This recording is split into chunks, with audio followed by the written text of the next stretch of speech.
Сегодня в работе вот такой автомобиль Opel. Opel в обличии Chevrolet. Вычитываем. Сейчас процесс идет на выезде сейчас. Так что вычитываем пока. Если вам вдруг надо прошить автомобиль, то ссылочки в шапке профиля. В Телеграме есть номер для связи WhatsApp.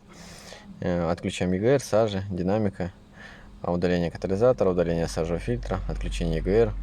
Если вам надо, то обращайтесь.